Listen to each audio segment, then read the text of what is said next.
Hey, everybody. Thanks so much for joining us right here on The Right View. Ladies Tea, welcome back to the show tonight. PragerU CEO Marissa Streit and Editor-in-Chief of the Post-Millennial and Human Events, Libby Emmons. Welcome back, ladies. There are a lot of acronyms out there. I'll tell you what, you can't turn around these days without seeing an acronym in your face, whether it's LGBTQI, whatever all of that is. CRT, we know that's critical race theory. DEI, diversity, equity, and inclusion.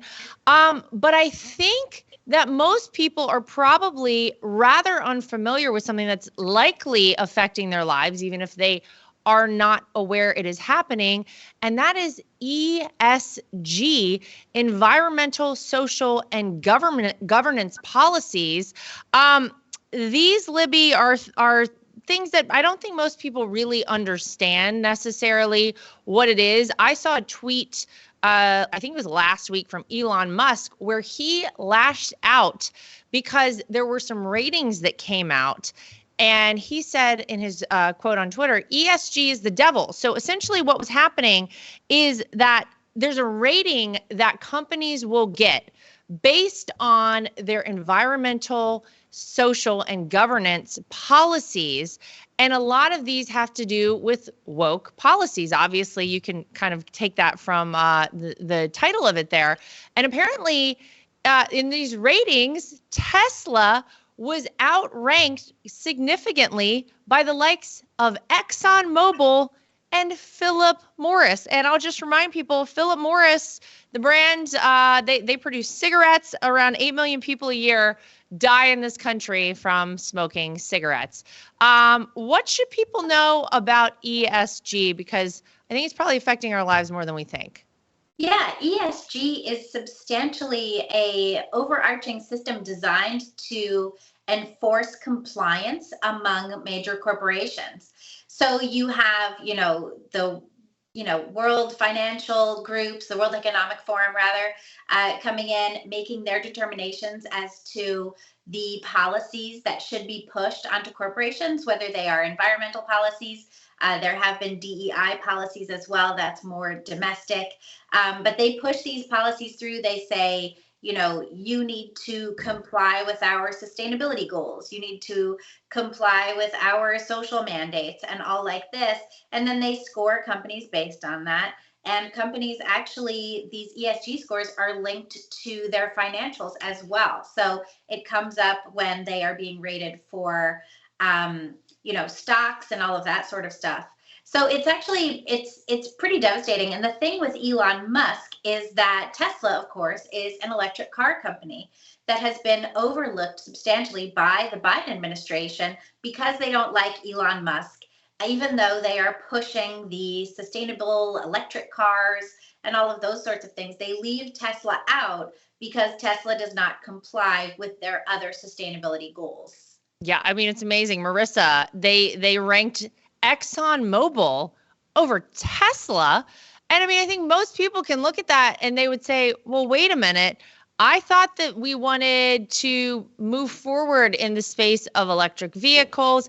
And isn't it that we are trying to phase out fossil fuels? And isn't that what ExxonMobil does? But I think Libby's got it. I'm pretty sure it's got to do with the fact that Elon Musk has been very critical of a lot that's happened in the Biden administration, and he's not playing these ridiculous woke games or conforming to these woke policies. ESG is like a cancer in your business. And the issue with ESG is that people don't care about the truth. This is like the Chinese social credit system, right? If they like you, they'll give you a good credit. It's undefinable. What does governance mean? What does social actually mean? I mean, as you can see, they don't even care about the energy part of it, right? So it's not about truth. Remember when we had this whole study that came out where Lucky Charms was supposedly healthier than eggs, right? Like, do these institutions even care about the truth? Do they even care that cigarettes is actually worse for you than a Tesla? No, they don't care about the truth. But the problem is, we can laugh about this stuff all day long, except for the fact that ESG has become a cancer in corporate America, which means that you can invest in BlackRock, right? You can invest in funds that actually don't care about whether they're going to make a return on their money. They're just going to care about their ESG score. And so ultimately, those who invest in ESG become losers because it's not about winning. It's really about just social credit. I mean, and it's really, I think so many people are sort of unaware that a lot of this is happening. ESG investing is a form of leftist activism. This is something I read earlier today. In the financial sector, it's used to influence the way Wall Street firms and financial corporations take social and political positions when investing your money, Marissa, just as you said. And the goal is to change ultimately how business is done in much the same way that critical race theory is designed to change how kids are taught and how they ultimately think. And I think at the end of this, Libby, I'm trying to figure out, well, what ultimately do they want the goal to be long term here? Because if Marissa, what she said is right, and I think it is, they don't really care about the returns on investment, and that's what these companies are supposed to be caring about, then what happens at the end of the day whenever they have a real issue in that space and the people investing in them are losing money? I mean, what's the end goal here? Is it just about the virtue signaling of all of this? That's what it's all about at the end of the day? I would say, and maybe this sounds crazy, but I would say that a big part of the goal is the total and complete destruction of Western civilization. There we go. I think that that's real when you take history and you demand that every incident and event in history be looked at through the lens of race and racism. When you cast that gaze over the entirety of human understanding, thought, literature, and then you tell children that that's the only way that they can look at things. Then you overlay that with gender identity, which is in fact the corruption of reality. It tells children that they can't trust their own bodies, they can't trust the reality that they see around them. And then you take and you completely corrupt education. You break down children's barriers so that they think that it's perfectly normal to see naked adults parading their kink in public at pride parades and other sorts of things like that. What you are doing is you are undermining the foundations of family, philosophy, theology, history, reality. And that is what's being pushed. Eventually, you're just going to have people, giant lumps of obese flesh, doing what? Just taking what the government gives them, being managed, being manageable. Yeah. And the wealthy elites in the World Economic Forum and, Joe Biden's family apparently are just going to be lining their pockets and doing as they please while the rest of us suffer under this collectivist Marxist mentality that has absolutely no end goal except for the total of destruction of everything we hold dear. Well, gosh, Libby, when you put it that way, it doesn't sound so bad, does it? I mean, it is crazy stuff. But the problem, I think, is that there are so many people who aren't paying attention to this stuff, Marissa. There are people out there just trying to live their day-to-day life. And they're like, why should we care about this? What can we do about it? Is there anything to be done?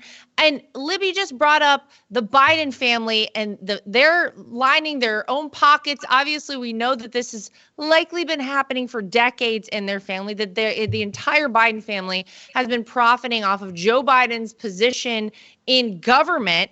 And, they really got crazy about Donald Trump's tax returns. Does everybody remember the good old days of everybody going bananas over, we need to see Trump's tax returns. We need to know what's in Donald Trump's tax returns. They finally got the tax returns. Guess what? You haven't heard anything about it. You know why? Because everything was totally normal in these tax returns. Here's a tax return that raised some eyebrows.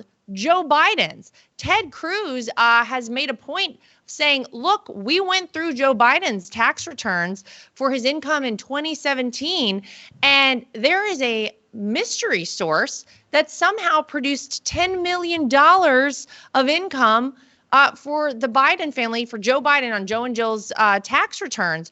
And this is rather interesting because we know that there have been a lot of very credible allegations as of late that Joe Biden and Hunter Biden received $5 million each from Burisma, from the Ukrainian energy company that we know Hunter worked for with no experience. And we all recall that there was a lot of pressure to get the prosecutor to stop looking into Burisma in Ukraine. And it happened to fall under the same time Joe Biden was there. And a lot of people suspect, Marissa, that he got $5 million to keep the heat off of this energy company in Ukraine. I am just curious, do you think we will ever get to the bottom of this? Because we know that when they gave this money to supposedly to Hunter and Joe, the whole goal was they won't figure out where this money came from for 10 years. You know what? Until the left learns to love America more than they hate Donald Trump, we will keep seeing these lies.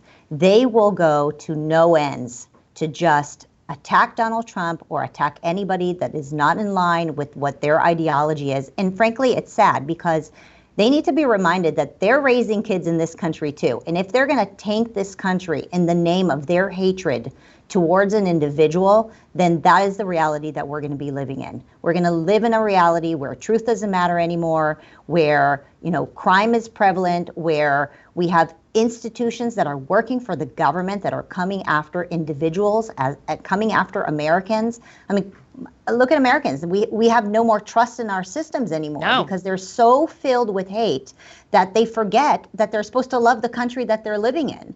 And you go back to the ESG example, which is another one of these examples that the left doesn't actually care about the consequence of what they're doing here. They're so focused on their religion of leftism. They're so focused on who they hate that they actually, I think, lose the bigger picture. And maybe you're right. Maybe it's their intention to ruin Western civilization.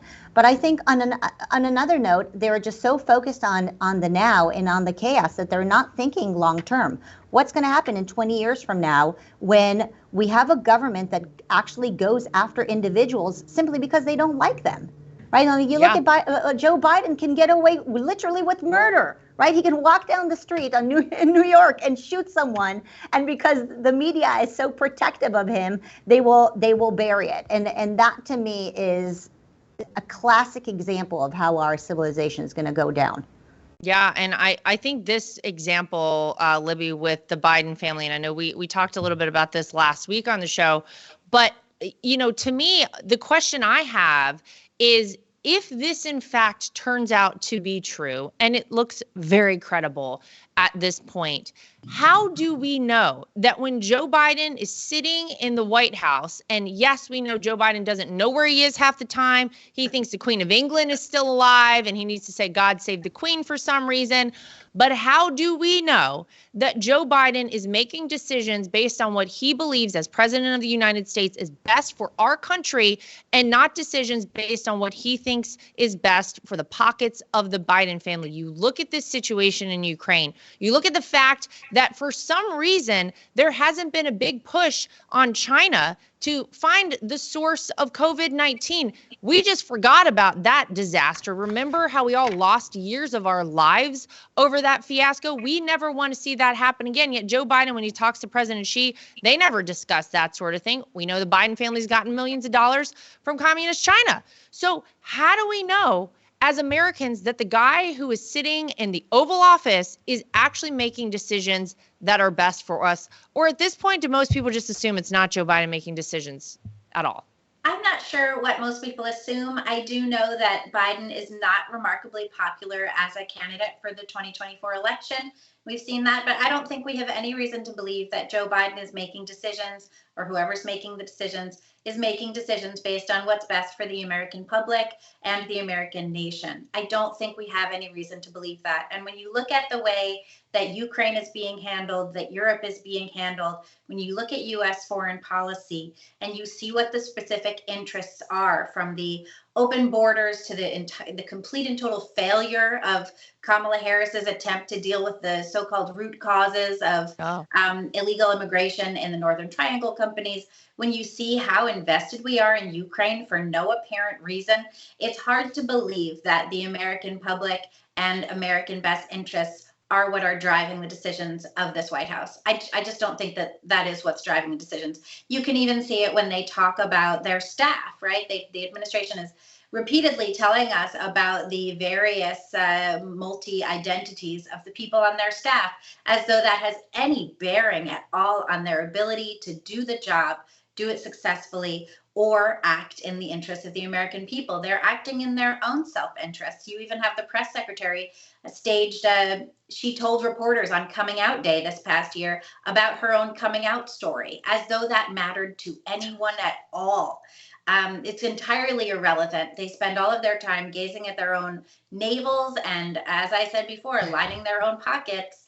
And yeah, I don't think Joe Biden is making best interest for the nation. And I don't think most people looking at this president could see anything other than a doddering old man who shouldn't have been able to run for president in the first place. I mean, Libby, do you think he's going to be the nominee for the Democrats? Because at this point, I never believed it.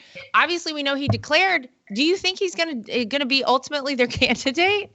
I don't know. I don't know who else they've got. They really are going to come hard for RFK. It looks like they don't like him. Yeah. Nobody likes Kamala Harris at all. In the primary, when she was running in 2020, she got 3% of the vote before she dropped out, and she has not gained any popularity since then at all. But you also see mainstream media and some of the pundits starting to come for the Biden family with regard to the revelations exposed in Hunter Biden's laptop, and also with regard to some of this Ukraine stuff. I wonder if they're going to start talking about that. And if they do start talking about that, then I think we have an indication that the Democrats are willing to look elsewhere for their next candidate for president. What about you, Marissa? What do you think? You know, one of the obvious things to bring up when it comes to Joe Biden and his family is the issue of energy. When you talk about the fact that 3 years ago, the United States was an exporter of fossil fuels. Now we're an importer of fossil fuels. I mean, you think about the Russia-Ukraine conflict. I mean, doesn't that make it a little fishy to think about what is going on there, right? So I hope America is waking up. I mean, obviously, Joe Biden is not very popular, but what the Democrats do is they simply attack the other. And they've learned that as long as they attack the other, they can run whoever it is that they're running. And, you know, as we are seeing, we have an empty suit as a president right now. And they are going to be so focused on attacking whoever it is that the Republicans are running. And sadly, America and the media, which is part of the whole Democrat machine, right, is going to propagate whatever lie it is that they want to cover. Yeah, and it's horrific. I still think that something's going to happen. In my mind, something is going to happen. And for some reason, I don't know if we're talking 25th Amendment. I don't know if we're talking something, you know, much bigger than that happening, but something in my mind is going to happen, and they'll suddenly be like, well, Joe Biden's out. Here's our new candidate. And I think it's going to be Gavin Newsom. I don't know why else Gavin Newsom is doing interviews with Sean Hannity, other than him trying to get himself out there. He's been around a lot. I don't know. To me, there's something fishy going on there. As it relates to Joe Biden and the Democrats. And I feel like, yeah, you're right. We're seeing a lot more heat on the Biden family from outlets that maybe wouldn't have normally talked about this. Maybe there's some switch coming up soon. I don't know. I still am shocked he's even president, and they ran him the first time, let alone the second time. So we'll see what happens with that. And we know where he polls with most people. Most people are just horrified by Joe Biden. And speaking of polls, Harvard-Harris conducted a poll. 67%, Libby, of Democrats, get this one, oppose child sex changes. I mean, why isn't it 100%? This was in the post-millennial. And I think this one is interesting because we get the notion that there is some effort out there to convince people that if you think that for some reason children, anyone under the age of 18, shouldn't have the ability to suddenly decide they are a different gender and take measures into their own hands to do that by way of puberty blockers or surgery. If that's something that you disagree with, then you're a horrible person. Yet a vast majority, it turns out, of Democrats oppose child sex changes. That is sort of refreshing to hear. It is refreshing, but what's not refreshing is that regardless of their views, they will not speak up. They are afraid to speak their mind. And if they did speak their mind, the child sex change industry would come grinding to a halt. It's come to a stop in the UK and in other countries in Europe that had pioneered these practices. The US at this point is going full steam ahead, as is Canada, without any science-based reasons for doing so. Anytime you see anyone grilled about the studies that back up the efficacy and reasonableness of child sex changes, they just say things like, oh, there's standards of care, there's studies. I think Dan Crenshaw was talking about this in Congress last week, and there are no studies that back up this as a reasonable thing to do. So Democrats, really what they should be is entirely ashamed of themselves for letting this go on without speaking their mind. They know it's wrong and they won't say anything about it. What kind of person does that? What kind of person allows young girls to undergo double mastectomies at the age of 13? What kind of person allows boys to have their growth stunted and to develop breasts as a teenager and to undergo castration, knowing that it is wrong, and doesn't say anything about it just because they're afraid that their, potential friends and neighbors, who likely also agree that it's the wrong thing to do, will look down upon them for saying it. It's a shame. They should be ashamed of themselves. Well, and Marissa, I think obviously we have seen an increase with children identifying as a different gender. That is, it's not even feasible in the world of statistics over the past, say, 8 years or so, right? And you wonder, well, why is this happening? We know that they're seeing this stuff online. We know that there's a lot in social media. But don't kid yourself, because it's also what is happening in their schools. And I think a lot of people think about, well, I have my kid in a school in the Midwest. I have my kid in a school in Michigan and Iowa and Ohio. I'm safe because that sort of thing will never be affecting our schools here. It is happening everywhere. And actually, in a recent workshop that was funded by the federal government, there were dozens of teachers who met online, Midwest teachers from Michigan, Ohio, Illinois, Iowa, and they were talking in this conference. The Daily Mail somehow got a hold of their conversation about how to transition kids without parental knowledge. Now, in some states like California, you're supposed to not only kind of not tell the parents, but if the parents are inquiring about this sort of thing, you're supposed to, as a teacher, lie to the parents. This apparently is also happening in schools in New York. This is a very new thing, that they're going to keep the gender identity of the child, if it's different from their birth identity, hidden from the parents if they deem it necessary. And that's the fear I think a lot of us have as parents. You send your kid to school and you think, oh, my kid is safe there. They'll come home. They'll tell me if they want to talk about any of this stuff. Not necessarily. And now you can't even count on the school to come to you and say, listen, I think your child might be struggling a little bit. Maybe you want to talk to them. That's done now, too. They're keeping it a secret and they're lying to the parents. Incredibly scary. I can't imagine what it's like for parents around America knowing that they're sending their kids to Lion's Den.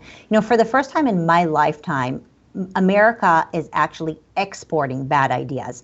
When Europe is actually turning around and you have the UK saying that the castration of children is actually a bad thing to do, and they're actually moving away from those policies, and America is actually doubling down on those horrible things. You live here in California. How are you not afraid to send your kids to a school? It is so scary. And you know what? We know that they know that they're doing something wrong because they're hiding it, right? If they didn't have to hide it, right, they would think that they're doing something great, but they know they're doing something wrong, because every human knows that at the end of the day, the parent cares about the children more than the government, right? They know they're doing something wrong, and that's why they're hiding it. That's why they're gaslighting parents. If it was a great thing to do, they wouldn't have to hide it from us. And in California and many of these other states, but by the way, people think that this is only happening in blue states. This is actually just as aggressive and even more aggressive we're seeing in some of the red states. They're specifically going after regions where they know that these kids come from conservative homes, because they want to break that bond. That is part of this communist agenda. When you break the bond between the parent and the children, that's when you break the family. When you break the family, you break the culture, and that's how you control people. And that it really ties into this bigger picture, which is they want to break America down. They want to be able to have the government become the nanny state. They want to be able to control everything. They want to control the narrative. They want to control the language. And the way to do that is to break the relationship between children and their parents. I mean, it is really upsetting. And by the way, you're right, Marissa, 5,900 schools apparently all across the country adopt this sort of policy. And I think that would be really shocking for a lot of parents to find out. I hope people are paying attention, and I hope they're talking to their kids, because, I mean, really nothing is more important, like you said, than that bond. And look, our children are our responsibility until a kid turns 18 years old. I mean, think about all the times legally where a parent is responsible for a child and the child's actions. Heck, I think about my kids who, if I let them, would have gotten 3 popsicles today at the pool, but I have to be like, at a certain point, guys, this is not going to be a good thing. You need parents. You need a conversation between parents and children. This is not a conversation to be had between students and teachers. And apparently, just to wrap all this up, in the state of New York, all that is needed is a written statement from the child expressing his or her preference. And then the deal is done. The teachers are calling the student a certain name at school, but if they need to call home, they will call the student by their given name that the parents know them by, so that the parents are none the wiser. It is really terrifying stuff. And I hope, Libby, that this is something that parents are really paying attention to, and they're asking candidates about as we go towards November of 2024, because whether it's all the way up at the top as president, whether we're talking about the United States Congress, whether we're talking about state positions, local positions, or school boards, these are the kind of things that we need to start asking our candidates. Where do you stand on all of this sort of thing? Should my child be able to keep this a secret, and should the teachers be lying to me as a parent about it? I think this is going to be a very big reason that people come out and vote in 2024 as well. Yeah, I certainly hope so. And when you have places like the Southern Poverty Law Center suddenly declaring that Moms for Liberty is a hate group, we can see what their agenda is. But it's not just important to ask candidates where they stand on these issues. It's important to look at the language that is being used legally to make these changes. Marissa brought up California, where there is absolutely one of the worst state legislators in the entire country, a man called Scott Wiener. And he has systemically really been pushing through laws to make it really easy for kids to undergo transition without their parents' knowledge in California, even if those kids are from out of the state. And one thing that's huge that's being done is the reframing and redefining of the word abuse. So one thing that happens that Scott Wiener has pushed forward, that a lot of legislators are trying to push forward across the country, is to say that if a parent refuses to go along with their child's whim to gender transition, then that constitutes abuse. And this use of the term abuse has been used to separate children from parents, and it has destroyed those bonds, it has destroyed families, and it has destroyed children. And that's something that we really need to look out for, because there are a lot of laws that say that a child can be removed from a home if there is abuse going on, or that it's important that teachers can be confidants for children if there is abuse going on in the home. And once you say that a refusal to so-called affirm your child's gender identity is abuse, you open the door for all sorts of barbaric practices and home destroying by teachers and administrators. Isn't there another state? Is it Oregon that does this as well? Oregon, Vermont, New York. I mean, really, there are many states. Minnesota is doing this as well. And there are 20, I think there's 20 now states that have pushed back against this. And the Biden administration calls them anti-trans. It says that trying to protect your children from malicious groomers in the education department is anti-trans. They say that protecting kids from harmful growth stunting drugs, surgeries, and medications is anti-trans. They say that keeping boys out of girls' bathrooms is anti-trans. all of it is a lie. And the way that language is being used, it's designed for the sleepy parent to just go along with it. Because who doesn't want to affirm their child? That sounds very positive and nice.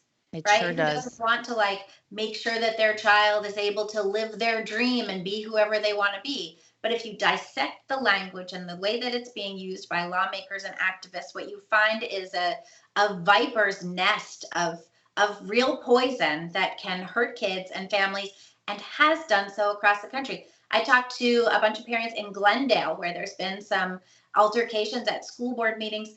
And one mom was telling me specifically that they were teaching her daughter, who's developmentally disabled, they were teaching her all of this gender identity stuff. They were teaching her explicit sex stuff. She was not able to opt out. When she confronted the school board about it, they said that her daughter was lying. She had a trans special needs assistant. You know how kids get those as part of their individual education plans. And the aide had undergone transition. The girl was confused about that and kept using the wrong pronoun, and it was the girl that got disciplined. Jeez, it's so yeah, crazy. I completely agree. The manipulation of language is so dangerous. It's not just that they use the term anti-trans, they say anti-LGBTQ. And so a lot of people are afraid to be labeled anti-gay, right? And so because they don't want to be anti-gay, they're signing off on bills that are basically being misrepresented with the way that they're being described. And that's the issue with the current bill in California, where it basically says that it's supporting the LGBTQ community. And then you bundle that up with the whole Pride Parade and Pride Month, and parents are really just being gaslit. They don't understand what they're advocating for. They're thinking that they're advocating for rainbows and, you know, the things that are supposed to be, you know, I don't know, the LGBT agenda of the 1980s and 90s, and they don't realize that they're actually advocating for the medical castration of children. You know, I'll tell you, I've been contacted, and this is just heartbreaking, I've been contacted by at least 20 kids that are now detransitioning.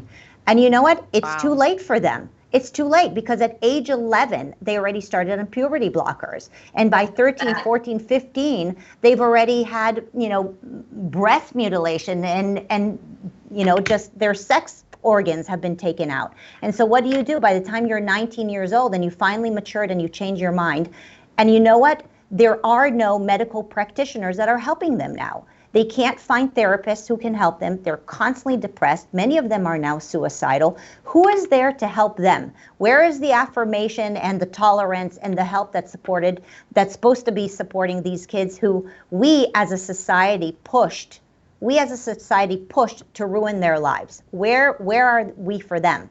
Right? Aren't we supposed to be so tolerant towards them? Nobody is helping them now.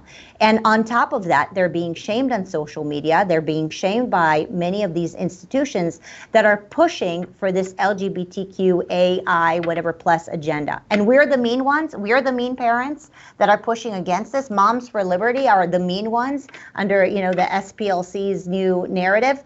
You know, where are they to support the kids that they've pushed to get castrated, and now they have no way to return? Oh, and at least there's the 13-year-old girl who is suing the doctors who cut her breasts off, right, when she was 13. That at least there's somebody who's kind of saying, well, this isn't, you're not just going to get off with no problems here. If you do this sort of thing, you make these sort of life-altering changes to kids, you need to think about it. You need to really think about, as a doctor, what you're doing. And I understand there's a lot of money in this industry, but gosh, what a messed up generation of people we are going to have in this country, just based on what they're seeing, the furries at school, the fact that you have kids with litter boxes at schools. And I wish I was making this stuff up, but it is real. And this is how we're dealing with kids. I think sometimes I'm like, what if you had these young men who fought in World War II? Some of these men were 18 years old. These are babies in the grand scheme of things. They went over, so many of them died, but coming back from seeing the most horrific atrocities in World War II, literally freeing people out of concentration camps, fighting for their lives. Crazy stuff. Imagine these people come back and they see this crazy mess that we are doing right now. This stuff is insane. And I don't know at what point it ends, but I think it has to, because I don't think you can go on as a society like this for very long. I really don't know how it all ends. I think it's just a bad ending all around. And there's going to be an entire generation of very confused young adults coming up in America soon. Before we go, I want to talk really quickly, ladies, about Ozempic. Now, this has been the hot thing. I know a lot of people who have used Ozempic. Some of them, I would say, it is medically necessary. Most of them, it is not. And most people understand Ozempic now. You give yourself a shot. I don't even know if it's daily or once a week or every couple of days. And it's a diabetes drug that makes you not eat. It makes you feel like you're full all the time. You don't want to eat. And therefore, all these people are losing so much weight. And I feel like no matter where you go, anytime you see someone, who's like slimmed down, people are like, oh, he's on Ozempic. She's on Ozempic. Apparently, everyone's using it. Well, I have always had the question as to what happens on the other end of this. I'm a person who I don't even like to take a Tylenol or an Advil. I try to do very little in the pharmaceutical space unless it's absolutely necessary. So the idea of doing something like this to me is very foreign. I'm of the opinion that you can make some lifestyle changes and probably lose weight and keep it off. So there was recently the leading scientist who helped develop the drug Ozempic came out and said that it is basically making life miserably boring for people because, Libby, whenever you give yourself a shot of Ozempic, it takes the pleasure out of eating. And of course, people lose weight, because it's not pleasurable to eat anymore. But at what point does it then just suck the pleasure out of life? And isn't that one of life's perks, to be alive and to eat delicious food? This doesn't seem like a great way to live. And so, generally speaking, 2 years into it, most people stop taking Ozempic. So people are taking this weight loss thing for 2 years at a time or more? That seems really wacky to me. I think that our culture is so consumed with medically regulating our ability to control ourselves. And maybe we should just actually practice some willpower and control ourselves. You don't have to eat constantly. You don't have to exercise constantly. Living healthy doesn't have to be such a huge chore. I don't keep chips in the house. My son was just yesterday. He was like, Mom, we only ever have healthy snacks in the house. And I'm like, yeah, that's correct. Yes. Oh, yeah. We only have healthy snacks in the house.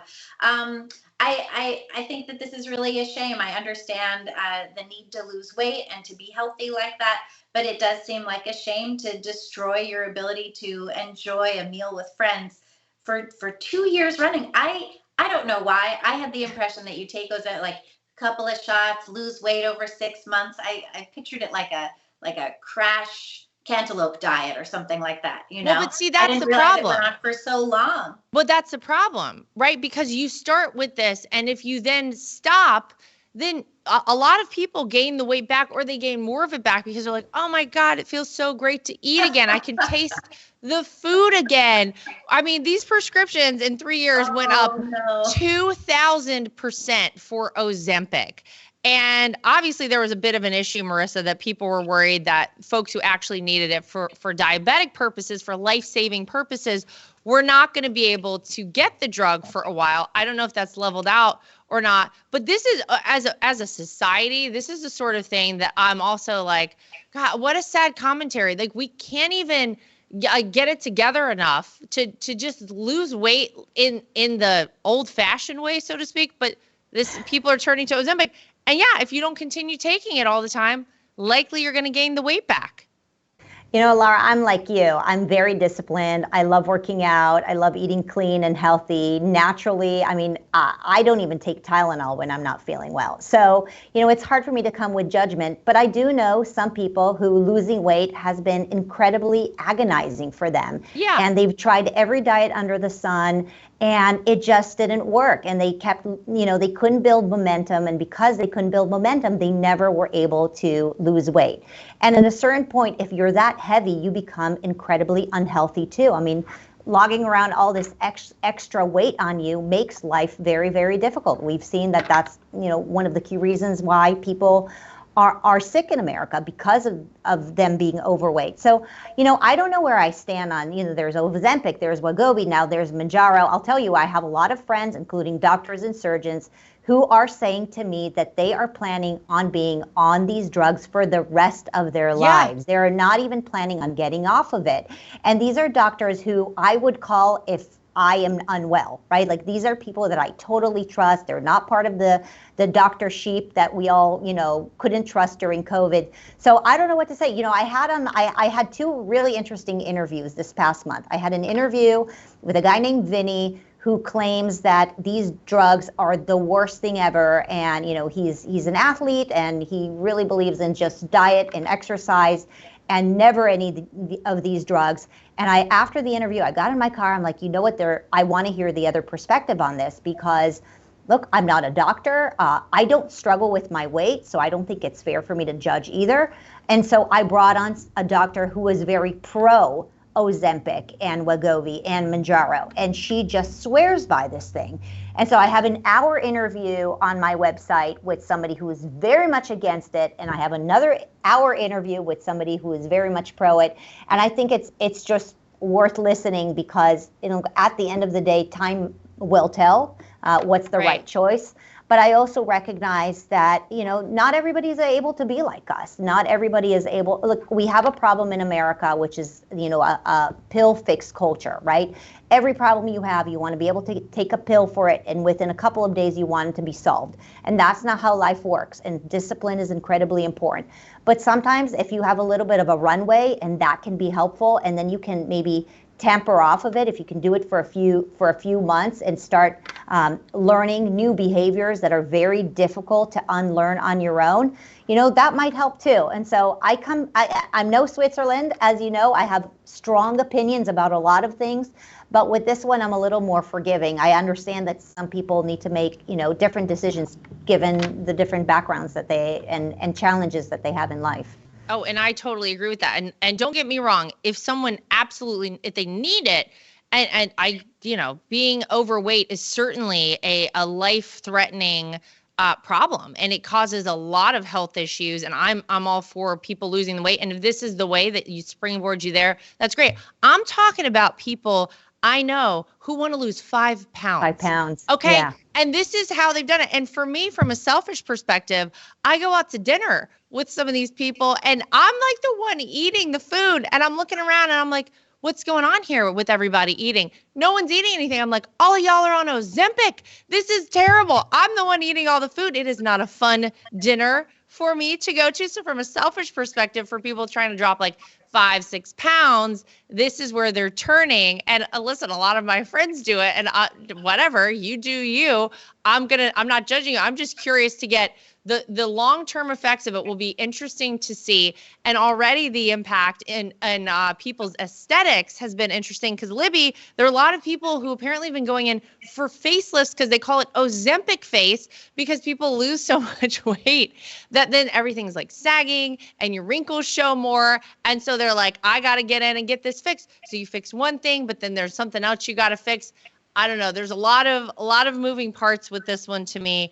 I'm always of the mind when it comes to things like this that, I don't know, maybe I'll let everybody else test it out, and y'all let me know how it goes like 15 years from now, because don't know if that seems like the greatest way to go down this path. But I digress. If Ozempic is working for you out there and you're happy with it and you lost your 100 pounds or 5 pounds, congratulations to you. And Marissa and Libby, thank you for joining us on The Right View Ladies Tea today. As always, we appreciate you. To everyone at home, make sure you like, subscribe, share, and follow. And we will see you back here next time for more of The Right View.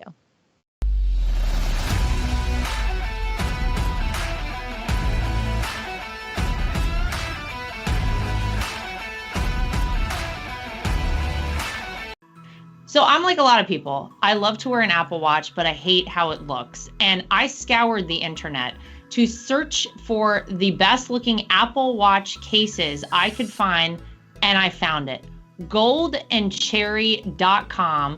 They have absolutely beautiful watches, as you can see here. Everything is waterproof. Everything looks good with different outfits. You can get sporty, you can get fancy, but they are great quality, made out of Delaware in the United States of America.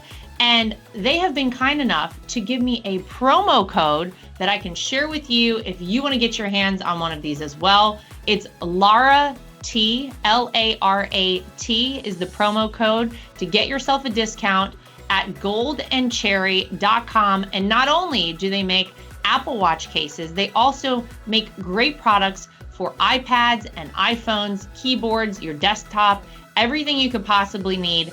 Goldandcherry.com. Use promo code LARAT so you can get yourself one of these today too.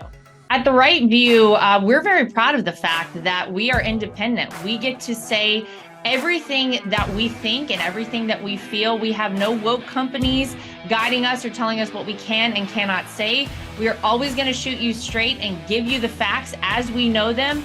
And that's why it's important to support independent outlets like The Right View. My name is Lara Trump, and I think Mike Lindell is a patriot. He is someone who loves this country, is willing to fight for this country. I love MyPillow because not only are MyPillows made in the USA by American workers, but they're great products, and they're so great that not only do I use them in my own bed at night, my children actually requested. My daughter the other day went to the closet and pulled out a MyPillow and said, "This is the pillow that I want to sleep with." And I gotta tell you, she loves it and will have nothing to do with any other pillow. So it's a big hit around our house. My dogs also happen to sleep on MyPillow dog beds. So all around the Trump household, we're big fans. If you go to mypillow.com today and use promo code Trump, again, promo code Trump, you will not only save money, but you will help us continue this show and other shows like it and help us continue the fight for the future of America. Inflation has impacted all of our lives. I don't think anyone can go to the gas pump or the grocery store without noticing that it is a major factor. And unfortunately, it's not going anywhere. It doesn't seem like it's going down in the way that we would like it to. And one way to protect your money is by investing in precious metals, gold and silver. That's always been a great way to make sure that you keep your money and you keep it safe. When you go to bh-pm.com, use promo code Trump. That way, if you decide you want to invest in gold and silver, you'll save yourself a little bit of money. We live in a time that's very interesting. A lot of us out there feel like a lot of our rights are slipping away. And if you're like I am and you want to have the right to choose whether or not to have a vaccine, how to live your life freely, and you're looking for a great doctor, I've heard amazing things about Dr. Sherwood. He's somebody who you should really check out and check into, and it'll help support this program and keep us going. So go to sherwood.tv and use promo code Trump. Again, sherwood.tv and use promo code Trump. You can save yourself some money and help us keep our program going.